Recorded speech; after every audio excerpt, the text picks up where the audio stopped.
Our July 2026 Research and Analysis Bulletin considers how probation services can learn and improve practice following serious further offences, recognizing that previous inspection and research findings have identified fears and anxieties regarding the serious further offence review process. Serious further offences, also known as SFOs, are specified violent and sexual offences committed by individuals who were, or had very recently been, under probation supervision at the time of the offence. While SFOs are relatively rare, the harm resulting from them is of the highest order. And although responsibility for committing an SFO rests with the perpetrator, these offences can undermine public trust in probation services. In addition, the professionals involved are often adversely affected, with feelings of inadequacy and despair being common reactions.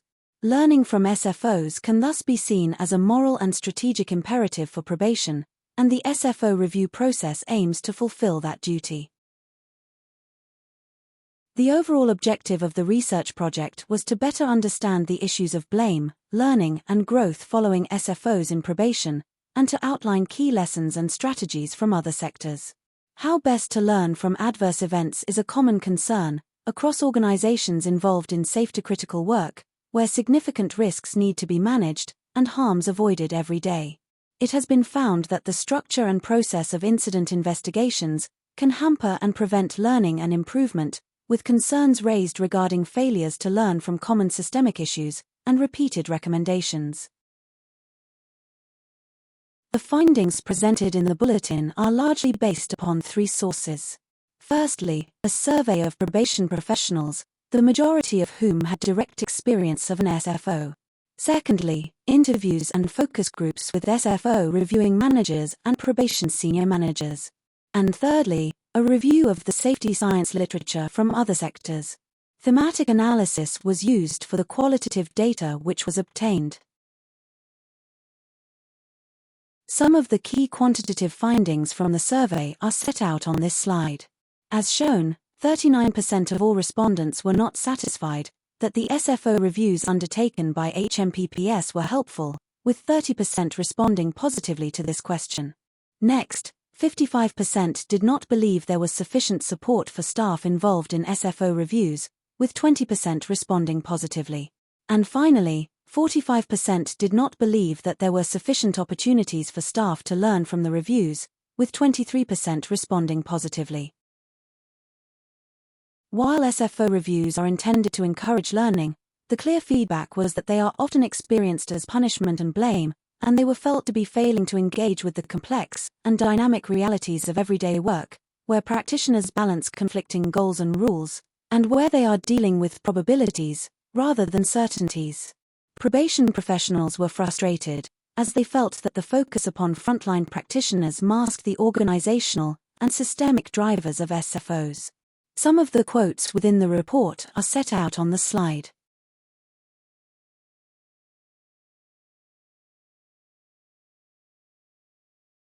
The main body of the research report is structured around the 5 principles of human and organizational performance, or HOP, which reflect a body of research and experience clearly synthesized by Professor Todd Conklin. HOP is an operating philosophy that provides a new way of looking at safety, focusing on how people and systems interact to shape performance, learning, and improvement. It has been adopted or applied across a range of safety-critical sectors, including healthcare.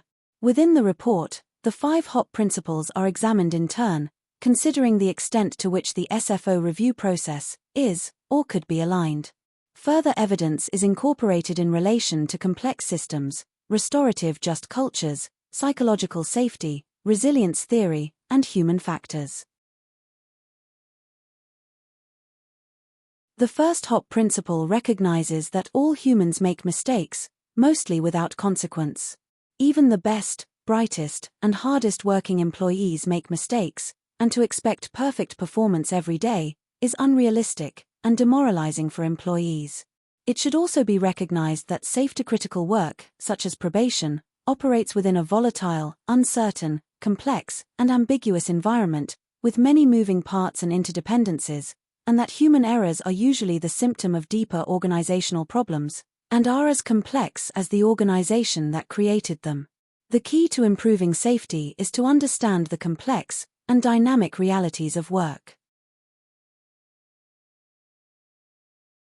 The second HOP principle recognizes that a blame culture at work provokes defensive behavior, with workers hiding their mistakes and refraining from reporting systemic problems. In other words, blame reduces accountability. A better approach is for professionals to be held accountable by feeling able to tell their story, being frank about how things went wrong, and what all in the organization can learn when facing the same or similar situations. Importantly, a just culture in the workplace ensures that there is psychological safety and an environment of trust, where people feel able to provide essential information. There are clear links here with procedural justice, which has been found to be linked to employee engagement, commitment, and well-being. Professor Sidney Dekker argues for organizations to go further and work towards a restorative just culture, which is based upon understanding, not blaming, recognizing the need for systemic improvement, enabling restorative conversations, and ensuring a focus upon the restoration of trust. As recognized under the third HOP principle, the old view of safety looked for bad apples, who undermined otherwise safe and efficient work systems. In contrast, adopting the new view, safety professionals need to see the world of work through the eyes of the workers, and practitioners' sense-making should always be considered and understood in the context of the total work environment. Over recent years, an enhanced approach to root cause analysis has been developed, known as RCA², focused upon learning and prevention. Key principles include being system-focused, action-oriented, and non-punitive. A further development to note is the progress in the probation service in Wales in implementing a learning organisation approach based upon insights from the human factors evidence base. A key process within the approach is fishbone analysis, focused upon understanding the many potential factors contributing to an event. Under the fourth HOP principle, an organizational reframing of failure is promoted, where mistakes are treated as valuable learning opportunities. Relationships need to be continually nurtured to support learning and collaboration, and learning reviews can be beneficial, with staff openly sharing their experiences and attempting to reconstruct their emotions, choices, and actions as they appeared at the time. It is further recognized that sense-making, analysis, and report writing flow from a rich understanding of the whole context of an adverse event, avoiding hindsight and outcome bias. A strong focus is also required upon identifying and then taking forward the most critical learning, avoiding the creation of safety clutter. Finally, beyond finding out what went wrong after an event, a learning organization should also pay attention to both safety signals and any blind spots, and the everyday successes of its operations. Under the fifth and final HOP principle, constructive reactions engage with the complex realities of everyday work, where many outcomes were possible in the context and the situation. Key principles include being evidence-informed, focused upon learning and improvement, and fully inclusive of all those involved in the event, respecting and recognizing the value of differing views. Investigations should focus upon holistic understanding and clear, feasible, and accountable recommendations, which guide the implementation of learning into changes in practice, policy, and systems that can lead to tangible improvements. Adopting the new view of safety and applying the HOP principles should not be regarded as a simple or quick endeavor.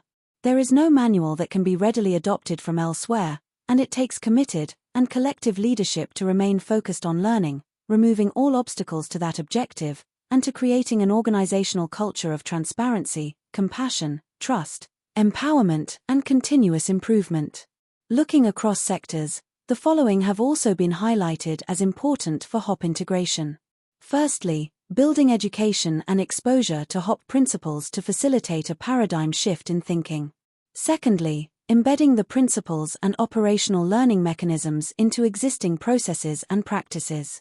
Thirdly, providing training on the principles to all those involved in, or likely to receive, reports of events, failures, or mistakes.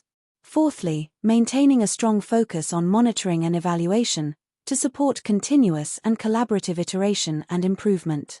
And finally, emphasizing forward-looking accountability, with clear ownership for implementing improvements. In summary, many organizations are adopting the new view of safety. Increasingly, their safety professionals and incident investigations are informed by the 5 HOP principles: restorative just cultures, and psychological safety. Leaders in these organizations understand that blame and punishment deter learning and improvement, and that failures and errors cannot be fully eliminated, but the organization can move forward by understanding what happened and how recurrence can be avoided. More detailed information is available within the Research and Analysis Bulletin, which is freely available on our website, alongside a range of other products. Thank you for listening.